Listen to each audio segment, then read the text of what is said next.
Morning, everybody. Morning. Good morning, Batman. It's a little early for the Bat Boys. I am vengeance. I am the night. I am Batman. That is awesome. So, we're talking about Batman. And I guess I should give you some background on when I came to the show. It was back in 1992. And I was in LA doing a project. I think I was doing a sitcom with Christine Ebersole. I was doing some other show. And I had done a lot of voiceovers in New York, commercially. And my agent said, you know, they're doing this new show at Warner Brothers, Batman. I said, new show? Batman's been around forever. He said, but they've never done an animated show on Batman. So I went in to meet the people. I had never done an animated voice. It was the first one I went in on.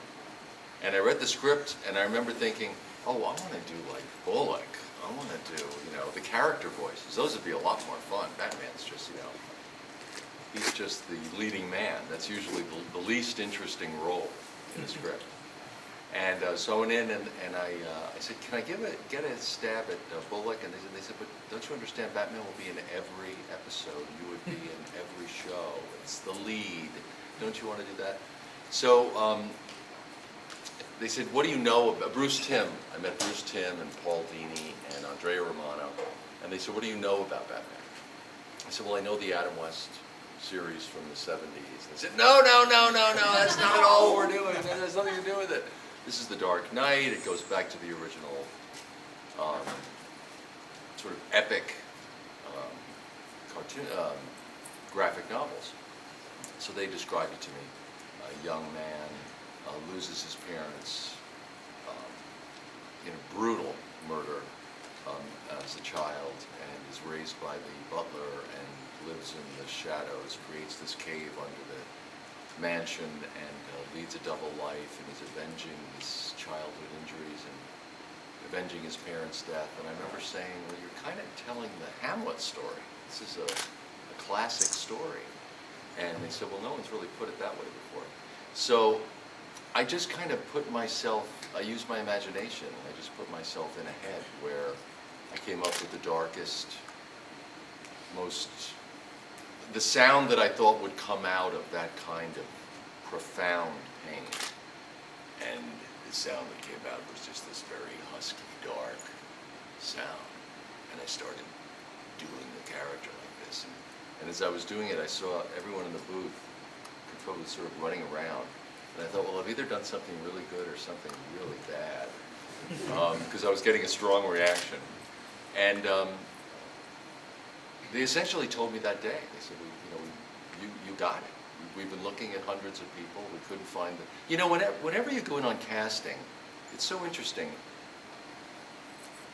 Because a lot of people can imitate the sound of the voice that I do for the character. But they don't... Sorry. No, I should have done Sorry about mine being But the trick is coming up with the voice to begin with. A lot of people can do imitations, but it's getting that sound out of thin air that is making that choice. That's what the producers are paying for when they hire trained actors. Because most producers and directors, they don't really know what they're looking for. You go in, they don't give you any direction at all. In this, all they told me was the background on the character. You go in, always when you go in, you say, well, what are you looking for? And they would say, well, let's see what you got. Let's see what you got. Just show us something. Because they really don't know what they're looking for, usually. They're waiting for it to walk through the door. And so a lot of the getting a role, sort of 80% of getting a role is making the right choice when you come into the audition. And I just happened to make the right choice that day. There are, I'm sure, dozens of other actors who could have played that role, who just didn't happen to make the right choice when they went in for the reading. And they weren't getting direction from anybody.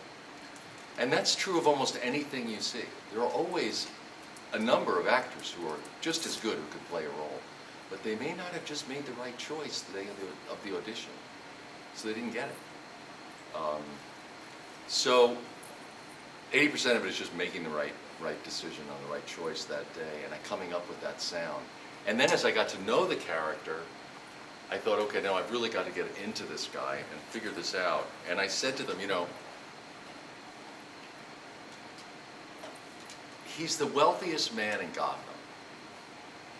He's the most eligible bachelor. Everyone knows him. He's got the big house on the hill. He's, you know, Steve Jobs and Michael Bloomberg and, you know, whoever, all rolled into one. How can this guy put on a cape and a cowl and no one knows him? That's just impossible. So let's not suspend belief so much. Why don't you let me do two voices? And let me use my own voice for Bruce Wayne. And then I'll use the voice that I used in the audition for Batman. Why don't we try that? So they thought, well, that's kind of an interesting idea. So that's where the two voice idea came up. And it made a lot of sense. And then we did like the first 6 episodes, and then they, you know, things evolve organically. Any kind of artistic endeavor evolves organically. So in animation, you record the show first, like a radio play. You're all in the room together and you're recording from a script. And then they take those recordings and they send them to the artists. And then they paint to the recordings. So we have the first input, really. Then the visuals come back, and a process called ADR is syncing up the visuals to the soundtrack that's been recorded. And there's always extra mouth flaps that they've painted in, or not enough mouth flaps. And so then you've got to sort of doctor the script a little bit to fit what the artists have actually created. And then it gets on the air. So there's a 6-month period between recording before you ever see anything. And then there's another few months before it actually gets on the air. So during that 6 months, we were recording shows. And then they started seeing the artwork coming back, and it was much darker. Because, you know, as you know, the show's painted on a black background, which was the first time that was done. So it was very noir. There was a very film noir feel to it. It was a full symphony orchestra. It was hand-painted cells in Korea.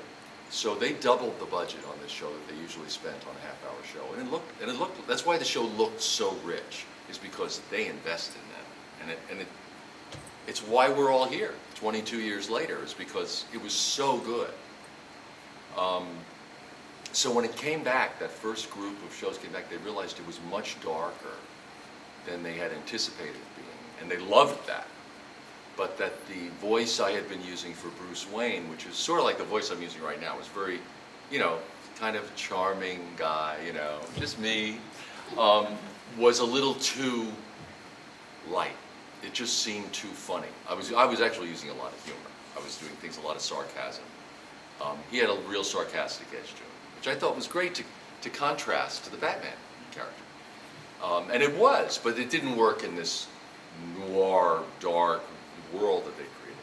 So I actually had to go back and re-record the first like 6 episodes, just the Bruce Wayne voice, just to tone him down, to make him closer to the Batman voice. Because they liked the distinction idea, but it just had to be very subtle.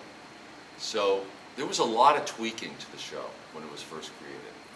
And, but as word got out what was going on, you know, Hollywood's a very small community, actually. Everyone kind of knows each other. A lot of people work with each other.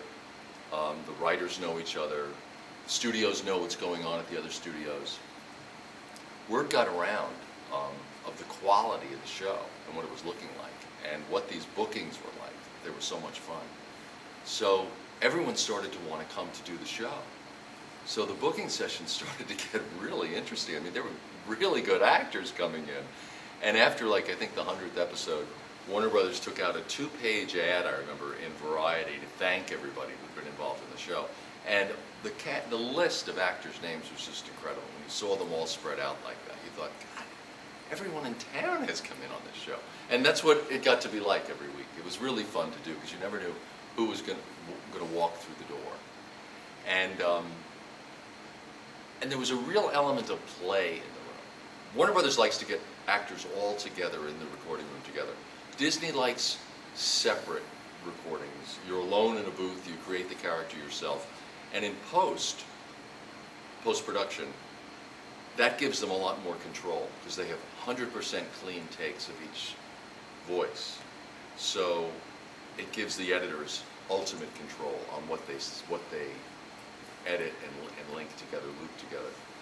With Warner, when you're all recording in the same studio together, there's a lot of, there'll be overlaps, it's a lot more complicated technically for the editors, but the performance quality is, I think, 10 times better. Because you just get actors feeding off of each other, and that's what acting's all about. Part of the reason I think I was successful with what I did was because I had Mark Hamill to work off of. And Mark has said the same to me. When we get in a room together, we're both twice as good as we would be if we were alone. And the same was true of a lot of the other actors that they brought in. They brought in, Andrea Romano, who cast it, directed, is the best in the business. She did Pinky and the Brain, Animaniacs. I mean, the list is just, right now I think she has 7 different shows she's working on. So she got to be kind of legendary herself in who she could get to come in. So that's how the show evolved. And ultimately, the only reason they stopped doing Batman the Animated Series, the original show, was because Bruce and Paul kind of ran out of ideas. The studio wanted more, the actors wanted to do more, the audience wanted more, everyone wanted more. Bruce just kind of got burned out and wanted to do something different. So they did Batman and Robin, and then the Justice League, and then they went to Batman Beyond. So it evolved over time, but it was just because, you know, think about it, story ideas. How do you come up with hundreds of story ideas? You ultimately run out. And that was the only reason they stopped doing the original show. Because it was, when it ended, it was still hugely popular. What else can I tell you about the evolution of the show? Well, you have any questions? Anyone have any questions? Yes? What about the video games? Oh, that's interesting. That's an interesting thing. Because that's like a different career. It's a different business now. It's a new business. Do you know the studios are making more from video games than they are from feature films now? They can make $1 billion with a B. You're going to see that in about 2 months. dollars on a new game. You know, it's unbelievable how much money they make. Of course, the actors don't get any of that money, but the studios make a lot of money. It's a totally different animal because what I just said about Warner being so great to bring all the actors together in the booth together, and so you get to feed off each other, and it's like playing ball when you were a kid. Gaming, you are totally alone in the booth because it's done line by line by line by line by line. And you'll do a line and they'll say, okay, now give us 3 takes of each of the line. And they'll go, okay, now, can you do that with a little more irony? So you do the 3 with a little more irony. Okay, can you give us the irony with a little bit of a smile? Okay, a little smile. Okay, now do that irony and the smile, but with just kind of an edge to it. Okay, keep the irony, the smile, the edge. We love that, but how you want to kill him? And then you're like, how do you do irony, smile, edge, and kill at the same time? So it gets to be like, you almost forget how to speak English by the time you get out of the booth. And you do it at 4-hour blocks in this room alone. And all through that, you're trying to keep Batman voice alive and the Batman character alive. So it's not just you know, mouthing lines. You're trying to actually act, but without anyone to act off of. So it's totally internal, and it's just line after line after line after line after line after line after line after line for 4 hours. Then you get an hour break, and then you go for 4 hours again, and that's a day. And with a big show, you'll do a week of that,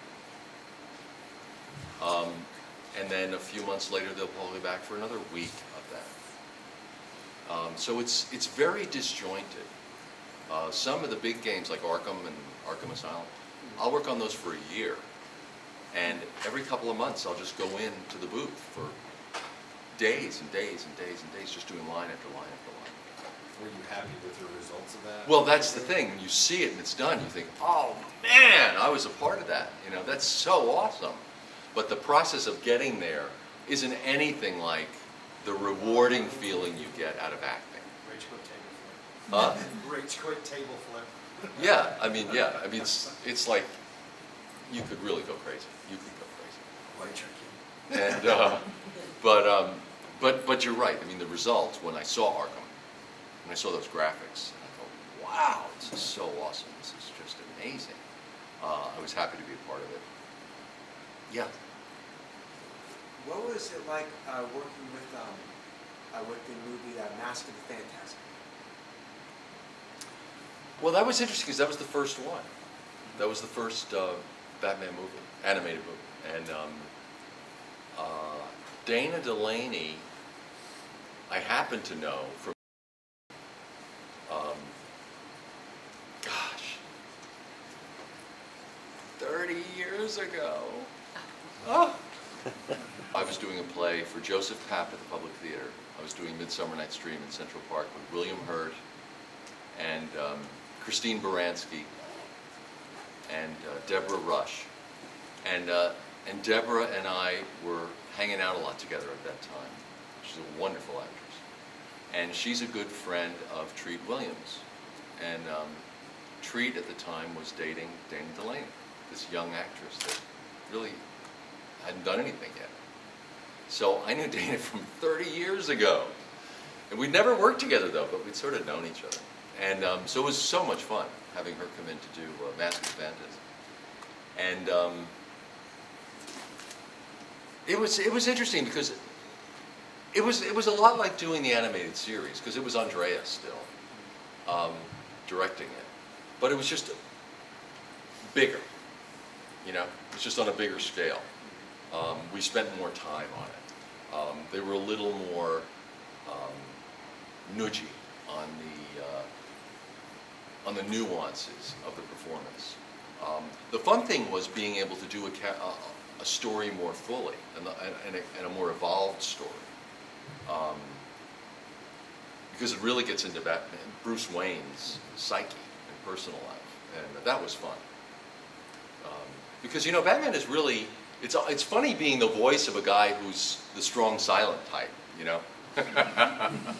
So you have very few lines to make your point with, so that it's got to be strong.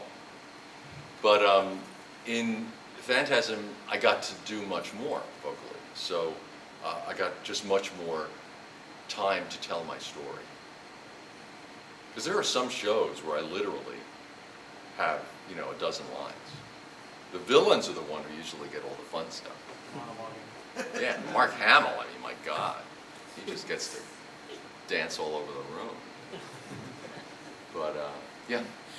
Right, some actors don't like to watch themselves or listen to themselves or even play the video games. How are you with yours? Boy, that's really a good question. I hate watching myself. I hate watching myself on camera. I never watch my own shows. You don't make yourself sit there and watch it?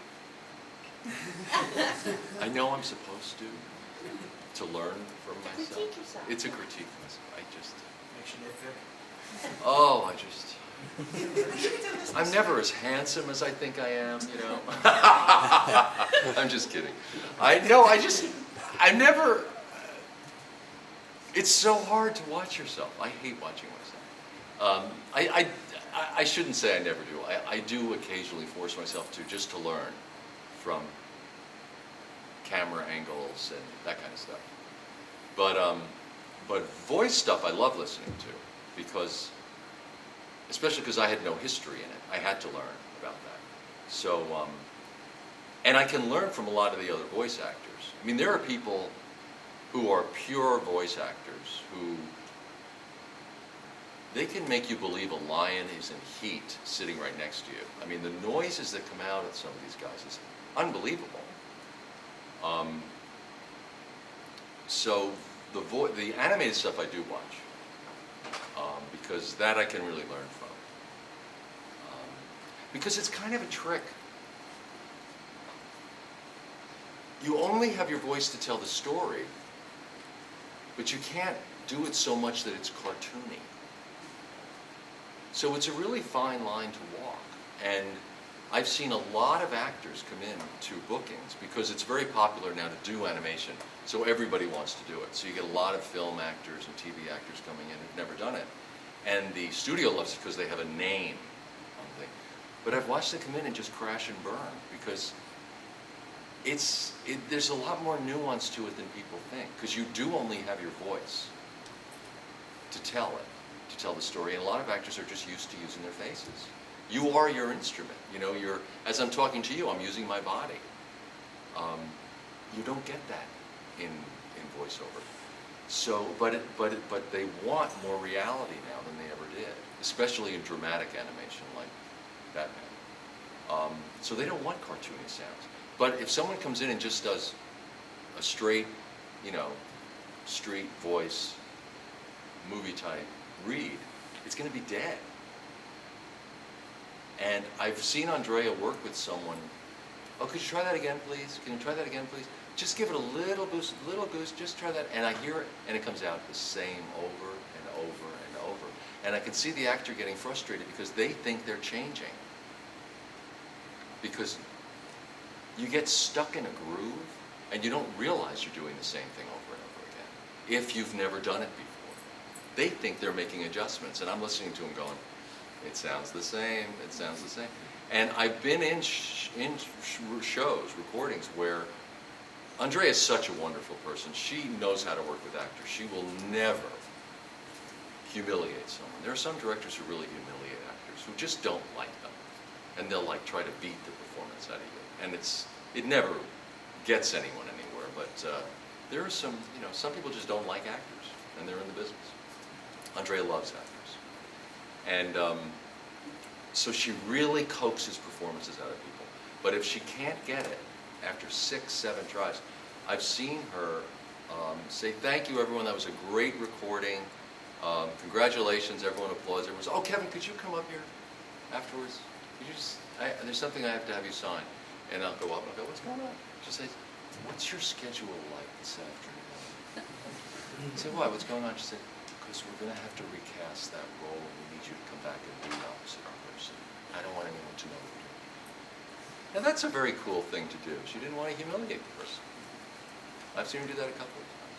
And that's, that'll happen when someone has no history in doing animation voices. It's trickier than people realize. It looks simple, and it should look simple. You don't want the audience to see the gears and the ugly machinations, but there's just more to it. So I do listen to my voiceover stuff, but I'm terrible at watching myself on film. On that line, the American cartoons, you don't have in the background the scenes going by, whereas in the Japanese anime, the actors get to see their character. So you guys are playing off on just basically what's on the script and what's Imagination. It's all in your Yeah, I imagination. found that to be, really unique because. Isn't that interesting? Yeah. Well, I was amazed because as I say, this was my first experience in it. But I didn't know it was going to last 22 years and become, a career. But I was shocked, as you are, that they gave me the script, and I said, this is like a play script. This is a script. They said, yeah. I said, well, where's the animation? He said, oh, that comes much later. You guys are first. I thought, that's amazing. It's to the point where Bruce and Paul, who are, incredible artists in what they created, occasionally they get stuck. And they go, oh, come on, Kevin, what would he say? Come on, you've been doing them now for years. What would he say? And so, because it's so early in the process, you get to have, little input. So it's fun. Yeah. With that, actually, is there a particular line that you helped create? Oh, I have there? no idea. I mean, there was hundreds and hundreds of, episodes and movies and stuff, so. I'd love to take credit for I Am Vengeance, I Am the Night, I Am Batman. But they'd kill me, because I can't. I didn't come up with that. But, just little things, like, you know, how would he say this? How would he go there? You know, that kind of stuff. Yeah. I remember you saying you working with people who are strictly voice actors. Have you ever worked with James Arnold Taylor or Jim Cummings? Oh, yeah. Jim Cummings is unbelievable. They're both unbelievable. I really want to get to meet both. Well, I've met one of them. I want to get to meet the other because I've seen just how incredibly just crazy they get Yeah. when they're recording it. Yeah. Like James Arnold Taylor in his show wearing a straight jacket and then doing everything like that was just hilarious. Some people, it's so interesting, some people sit and it's all very internalized and they sit during recordings. And other people, the more animated people, the ones who, you know, are like this in the recording room, tend to stand. And one of them is Mark Hamill. And Mark, when he stands, he'll stand and he's doing the Joker. And, you know, it's like he looks like the Joker when he's doing the Joker. He physically, his whole voice, he's got a kind of rubbery face. And he's, yeah! And this thing comes out of him, and his voice gets wet, and you're looking at him going, whoa. He is acting, isn't he? You know, it's, some people just, it gets really, really wild. He's a very talented guy. He's out there. Yeah. Since you were able to actually be there with the other actors when you were recording, you got to work with Adam West. Did you guys ever end up talking shop, talking Batman? You know, it was so funny meeting him because he was the Batman of my youth. And you always kind of feel like you're stepping on someone else's toes if they've really established territory someplace. But no one, you know, owns any territory. Like they have other people now doing the voice in more recent animated stuff for Warner Brothers, the Batman voice. You know, it's always up to the producer who they want to hire.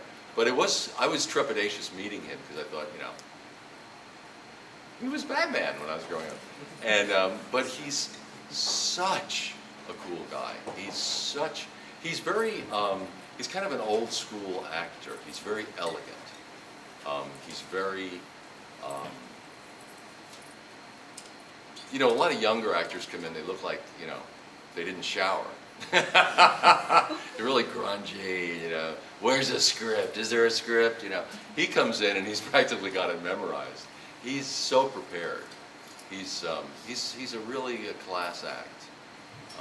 And he was wonderful as the Grey Ghost. They loved him so much that they brought the character back. So I really enjoyed working with him. Yeah.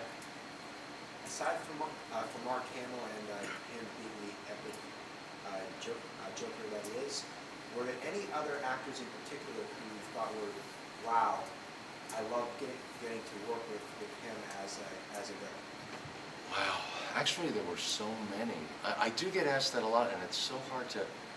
Michael Ansara as Mr. Freeze was really wonderful.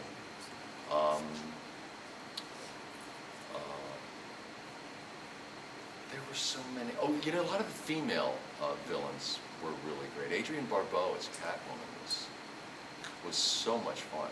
She was great. And then Tara Strong did it later. She's a very talented voice actor. There have been so many good villains on the show. Ron Perlman did one. I don't remember which one it was. It was so many years ago, but he was really good.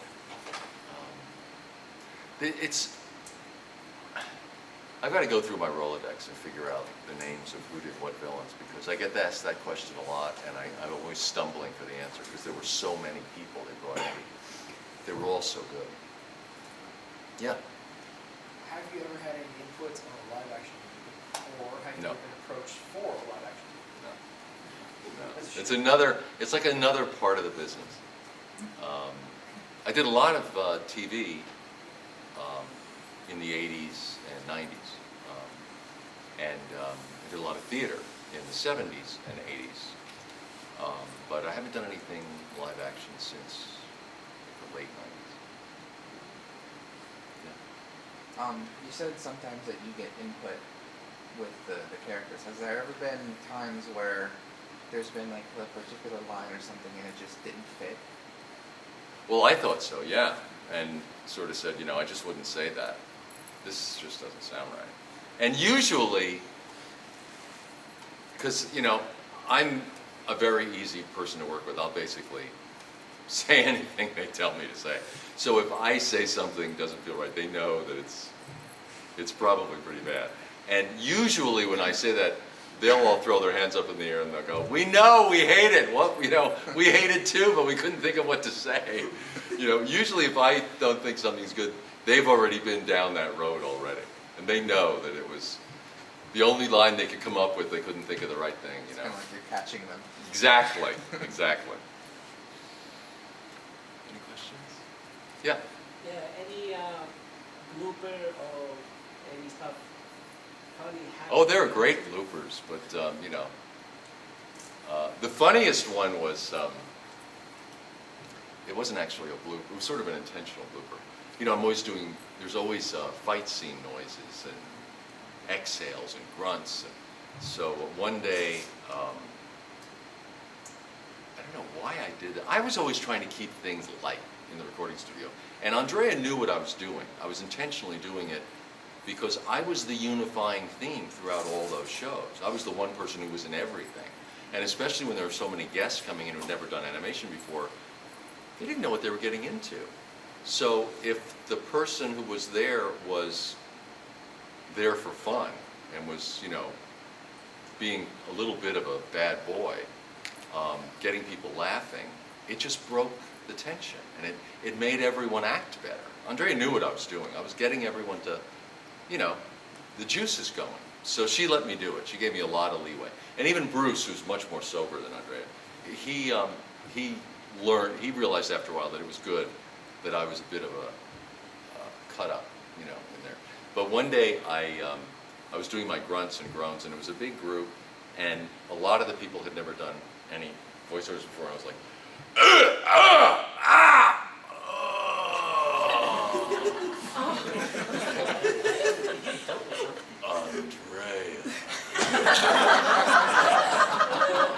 and just said the director's name at the end of that, like it was, post-coital bliss.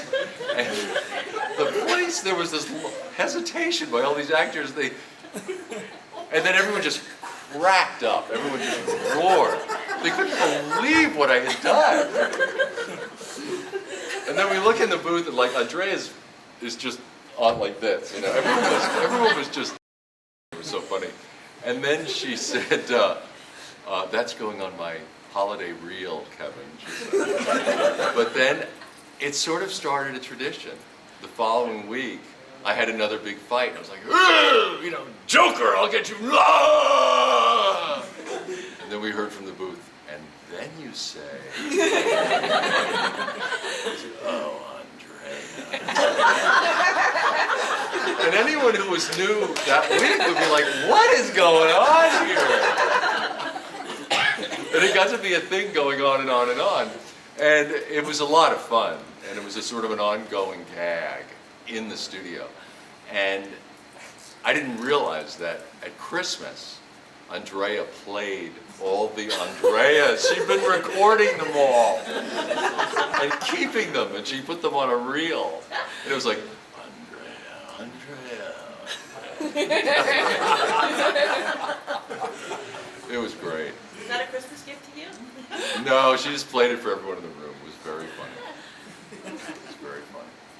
Back there? Do you have like a favorite edition of Batman? I get asked that a lot, and I should give it more thought because I always come up with the same show because I love doing it so much, but there have been others that I really love. I loved Sub-Zero just because of the visuals of it. I think the art in Sub-Zero is phenomenal. The opening sequence, I don't know if you remember, is looking up through the ice of the North Pole, and you're seeing the paths of polar bears running on the ice. That's the first animation you see it.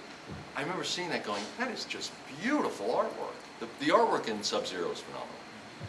But that being said, the one I had the most fun recording, and I think is also beautiful art, is an episode of the original series called Perchance to Dream. And it was, actors like to be challenged, and it was, I didn't just do the Batman Bruce Wayne voice, but the story is that Batman is drugged, and he's taken over by this gas. So, and the gas makes him go back to his childhood and relive his worst dreams, which was watching his parents get killed. And so I was playing Batman Bruce Wayne, and then I was playing young Bruce Wayne. And then I was playing Bruce Wayne Sr., my father. They had me do that voice too. And then I had to do the Batman drugged voice. So I was doing 5 voices in the same episode. And they all had to be distinct, but believably related and consistent. And I had a blast doing that episode. It was so much fun. It was just very challenging. And then when I realized that they were going to do a lot of the animation in black and white, when he goes into his past, I thought, this is really daring. It was a really adult themed story, and it was beautifully animated, and I thought it was very moving. Batman's struggling with himself. Bruce Wayne is struggling with himself. So that's one of my favorite shows. But in terms of artwork, probably Sub-Zero. It's so beautiful. Yeah. Part of what I love about Batman as a whole is how incredibly interpretive it can be, that you can, from this one basic story, that you can get so many different versions, variations off of it. And you create something incredibly iconic with yours, with the animated Batman, which you then took through the other shows and media that you were working with. Were there any other versions of Batman beside your own that, between the movies, the other shows, and the comic books, is there any other version that you particularly enjoy? Well, I think the most recent Batman movies, the Christian Bale movies, have been the closest to the Dark Knight original show, which is what we were basing the animated series on. So it's closest to what we were doing. That noir, very dark, very realistic feel. I think some of the earlier Batman movies were a little more cartoony than I would have liked. And I know I did a podcast, a thing with Kevin Smith recently, where he does a podcast called Fat Man on Batman. But if you haven't seen it, you should really see it. He's obsessed with Batman, and he got so upset about the early versions of the Batman movies that he actually had a physical altercation with one of the creators. The early stuff was very cartoony. The early movies, and the later ones, the Christopher Nolan movies were much closer to the real thing, I think, in the spirit of the show. But I love doing that podcast with Kevin Smith, by the way. If you haven't seen it, you should see it. It was really, really interesting. It's called Fat Man on Batman. Yeah.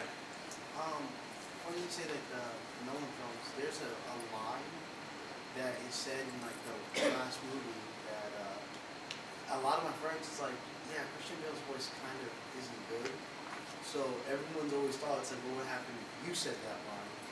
And I was wondering if it was okay if I could see if you can read it. It's the... Oh, I shouldn't do that. I'm not going to dub Christian Bale. That'll get me in big trouble. Yeah, it's the line when he's in the Batmobile and he tells Commissioner Gordon, a hero can be anybody, even someone putting a coat on a little kid's jacket and they don't know that the whole has been a jacket. And that's like something everyone's like, yeah, he did that weird like throat voice, like this didn't work, and it's like, yeah, but it's like Kevin Conroy said, I'm pretty sure it worked. You're not going to get me to say that. I don't care how hard you try. No, I know Christian Bale's gotten some criticism for the voice, but the movie in general, and he's such an incredible actor. Everything else he did with that role was phenomenal, and the movie in general is so beautiful. It's such a great movie. Yeah. Speaking about that as well, I will definitely say that even though I do agree, I love your voice of actual Batman far more than his voice of Batman. But with that being said, I'm a very big fan of his version of Bruce Wayne. Yeah. What do you think of his version of Bruce Oh, Wayne? well, as I said, I think it's the closest to the original spirit of the story, and I think he's terrific as Bruce Wayne. He's great at that role. Did you ever see him in American Psycho? Yes, one of my personal all-time favorite movies, and I especially love the. You ever listen to Huey Lewis and the News? I love you. And then get the axe right whenever you hear that. So whenever I hear somebody say that, I usually run out. Yeah. Now, I know originally Batman was written dark, and, I know back now, of course, with my age. But here you said you used to enjoy the 60s cappy Batman, but you weren't too much of a fan of the cartoon, comedy-type cartoons that they originally started making. So that's, if you liked the campiness of Adam West, I would think you would also like, the Batman cartoon that was... Well, it's once it was all I knew. And I was a child. And it was fun, and it's all I knew. Once I realized what the Dark Knight was originally, and what Batman really was, which is an amazing parable of a person overcoming terrible pain to avenge his parents' murders for the rest of his life, spending his life trying to heal this psychic wound from childhood that he'll never be able to heal. But that's what he spends his life doing. Once I found all of that out, I realized that show from the 70s was ridiculous. It was ridiculous. And the earlier film versions were a little ridiculous too. And the later Christopher Nolan ones are much closer to what it should be. I mean, he's an archetypical hero. The reason he's resonated for so long is there's such pureness to his motives and to his spirit. He never kills anybody. He doesn't believe in death. He believes in salvation. Everyone gets put in Arkham because they're criminally insane, There's a reason he's lasted so long, and he resonates with so many people. And the audience generally is not kids for this show. I mean, it's mostly an adult audience because it's sort of a mature themed concept, what Batman's based on. He has no superpowers. Right. He can't walk through walls. He can't, fly.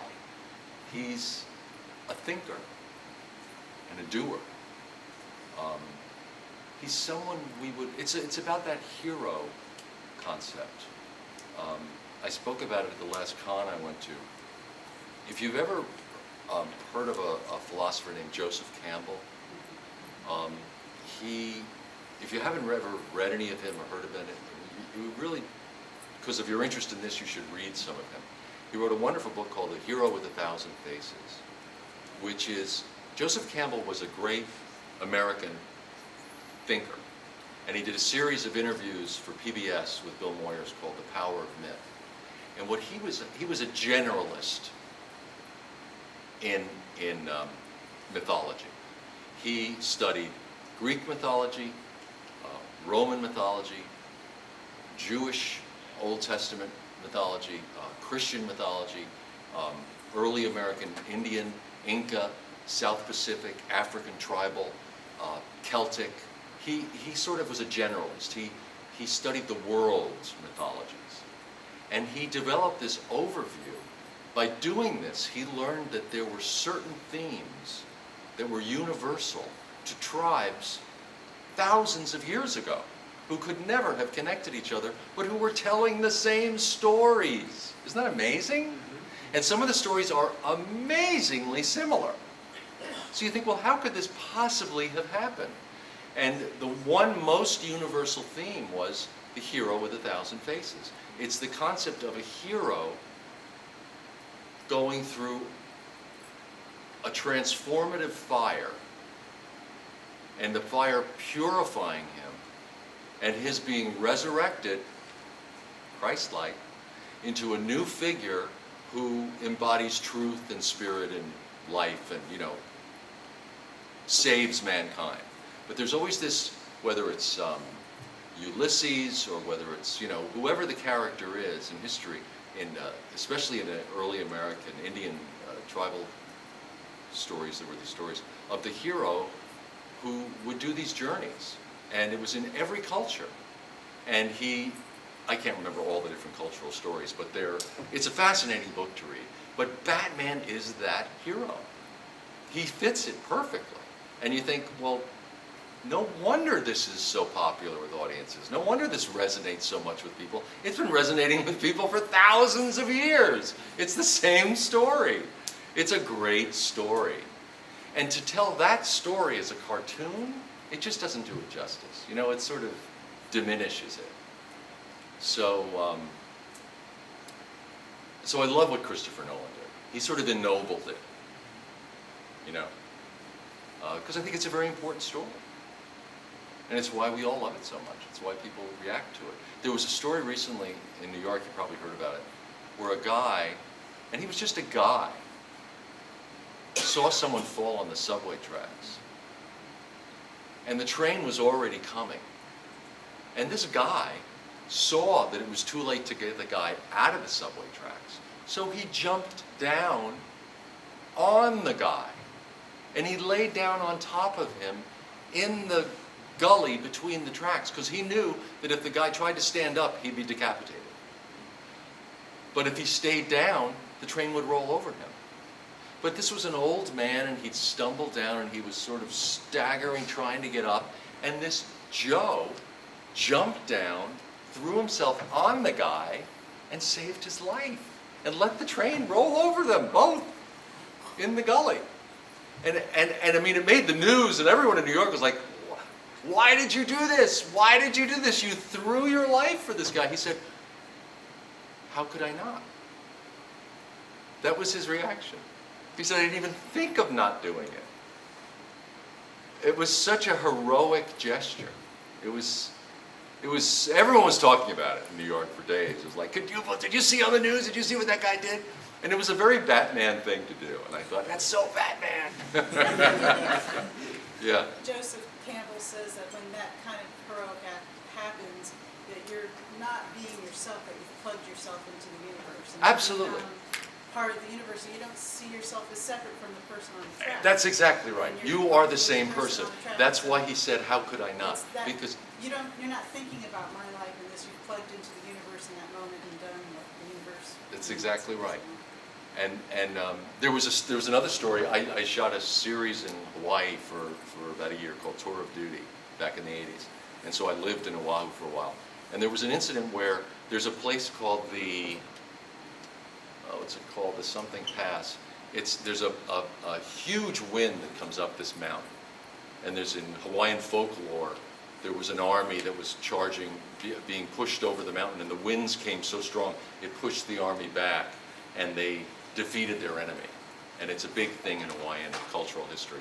Well, that pass still exists, and those winds still exist. And tourists go up there, and it's really cool to like lean against the wind. And there are many Japanese tourists there, it's very popular with Japanese tourists, fell over the cliff. And a Hawaiian policeman ran and threw himself in the air to catch the guy, and caught the guy. But then he was off the ground. And people grabbed his legs. It all happened like boom, boom, boom, and then they pulled them both back up. because the winds didn't happen to be blowing that day. And everyone said to the policeman, "Why did you do that?" And he said the same thing. How could I not? Because he had that moment of, it was him going over the cliff. He was so identifying with that person that he didn't even think of not doing it. And that, to me, those kind of stories I always think, that's Batman. That's the spirit of Batman. And that's why audiences love him so much. Yeah. Yeah, so who do a better actor as the Joker? Jack Nicholson or Heath Ledger? Yeah, who do it better? Boy, that's hard. Because I'm a big Jack Nicholson fan. But Heath Ledger? I didn't think I would ever think anyone was as good as Mark Hamill in The Joker, but Heath Ledger was... Yeah, you gotta do a He was brilliant. He was just brilliant. I think he went to that kind of crazy, scary, the Joker side. funny world that Mark Hamill finds. Jack Nicholson was, funny, psychotic, but Heath Ledger, he went to that weird place that Mark finds. I think Heath Ledger was, God, that was such a tragedy. God, it was such a tragedy. Yeah, you probably be the voice of the Joker too, get a chance. Oh, yeah. Of all the different forms of media that you voiced, like Batman do, like the games and the movies and the show, which one do you prefer? Which one was the most fun? The most fun. The most fun was probably this series, just because I got to have long-standing relationships with so many people. The artistically most rewarding were probably the movies, just because you get to tell the story in a much larger format. Sub-Zero or Mask of the Phantasm, or any of the movies. It's a bigger format. You have a different stage to tell the story in. So in that sense, it's more fulfilling. But the original show, Batman the Animated Series, I got to say, was just such a unique experience, and it went on for so long, and it was so much fun. And there were so many talented people involved in it that I really did love that. Yeah. For you, what did you think was the funniest episode in the series, and funniest moment for you with that? Ooh, that's really hard.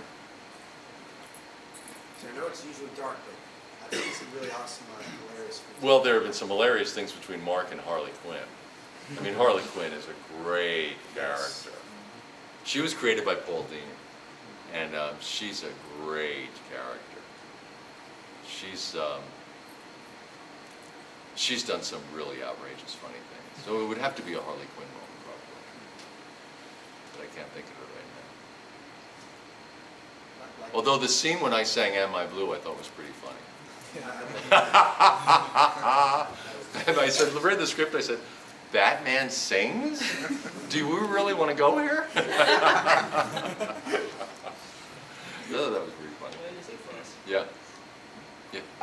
What was it like going from the Batman series, where it's pretty much just about Batman, to the Justice League cartoons? Yeah, that's interesting, because it's suddenly you're one of seven, and you're like sharing the stage. And there were episodes where I literally would have 2 lines. And you're a man of few words to begin with, and then you're up against 6 other superheroes. Yeah, so I didn't have as much to do in that show, so it wasn't as much fun for me. But it was a good group of people. Carl Lumley, George Newbert.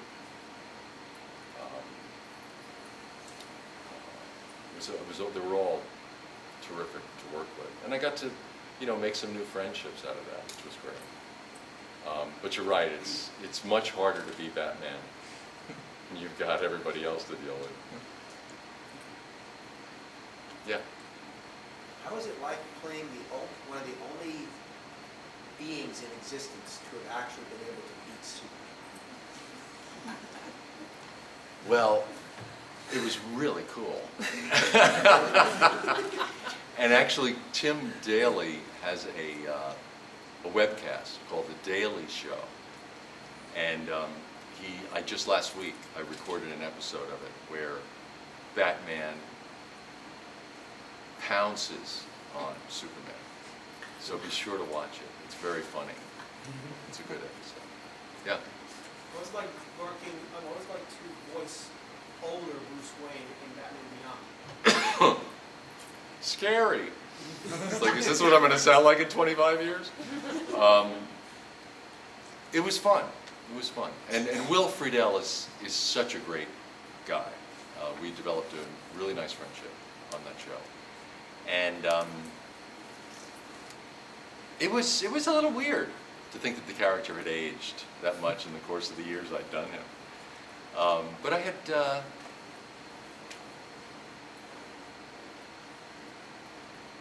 I think a lot of the trick with doing much older voices is just the pace of the voice. Young people tend to talk really fast. And older people, there's a lot more thought that goes into, and a lot more deliberation that goes into it. So a lot of aging Bruce was just the tempo of Bruce.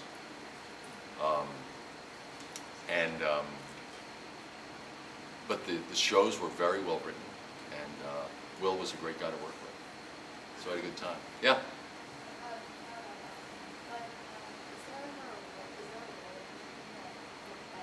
I can't hear you. Is there a role in a play or anything that you've never been able to actually do? Well, I'm getting too old to do some of the roles I really wanted to do. I always wanted to do Edmund in Long Day's Journey, but I'm too old now. I'll probably end up doing Old Man, the Old Man. I've gotten to do a lot of really interesting plays. I worked with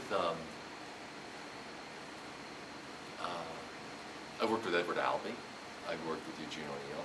I mean, not Eugene, Arthur Miller. I worked with Arthur Miller on his last play, The Last Yankee in New York, before he died. I've really had an interesting career. When I was at Juilliard, it was the last group that John Houseman trained. There were amazing people there then. So I've been exposed to a lot of very interesting people. I've had a lot of very interesting roles to play. I had a great time playing, I did a series of plays called The Greeks. And it was the whole Aristeia cycle done as a trilogy. It was originally at the Royal Shakespeare Company, and I did the American version. It was done at the Hartford Stage. And Gene Smart played Clytemnestra. Jay Sanders was Menelaus. It was a really interesting cast. And I was Orestes. That was a wonderful thing to be part of. So I've done interesting. I've done some really interesting plays. There's always more I want to do. You know, there are thousands of plays. There's so much to do. Yeah. In the Justice League cartoon where the two Bruces meet, the older Bruce and the younger Bruce end up meeting, what was that like for you? Well, I like to make things complicated, so I asked Andrea if I could do it in real time, so I could have the conversations with myself. And she said, yeah, we'll do that, but then we're going to do them separately. So we know that if it doesn't work, we have an alternative to edit together. But it was fun. It was fun. Anyone else? How are we doing? Yeah. I just remember something from one of the DC comics where I was gonna ask, do you think they should have done an episode where, like in the comic books, where Spider-Man comes into the DC universe and tries to sign up with the Justice League? Do you think that would have been an interesting episode? Oh yeah, that would have been interesting. That would have been interesting. Who would we have gotten for Spidey? I don't know. But that would have been good. I never had as much to do in Justice League as I would like to have, because there were so many people to share the stage with. Yeah, because in the comic book, Spider-Man ultimately gets rejected by Batman, so. So you would have had a lot more. That would have been fun. So, okay. Just real quick, for those of us who are the rare ones that are a little bit older, I met John Houseman. And Oh, did you? Yes, I did. And I have to say, I knew about you, your theater acting, what you've done before being, a student of his and then being, through him. I did find it, I have to admit, I found it really odd to first hear your voice in that anime, in the Batman. And I'm like, I know that voice. It cannot be. And when we looked it up and found out it was you. So I guess I always wanted to know is how you felt making the transition from classical as far as with John and his teachings to the Batman, dark Well, I as it tried to was. bring that to it. Even at the audition when I said, you're telling the Hamlet story. I mean, I always brought my background to Batman, and I think it's what kind of informed my performance. And I know the producers liked that. They appreciated that. When you're an actor, you are your instrument. They always say that. And you really are. You're everything, you're the sum of everything you've ever been a part of. When you go to acting school, they always say, go to the museums. Go to concerts. Expose yourself to other forms of art, because it'll all inform your performances. It makes you a richer person.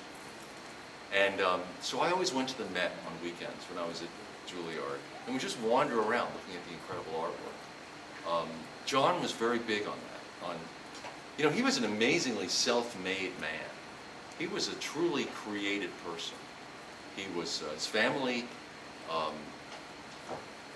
escaped Europe as the Nazis were coming to power. They emigrated to South America. They became import-exporters. Then they had to leave there, and they ended up in the United States. Then he ends up in the producing business. I mean, he was constantly reinventing himself. And he was big on people investing in themselves. So, and recreating yourself. He recreated himself so many times. So the fact that I've gone from theater to television to now voice work, I think he would love that. I think he'd say, great. You can't,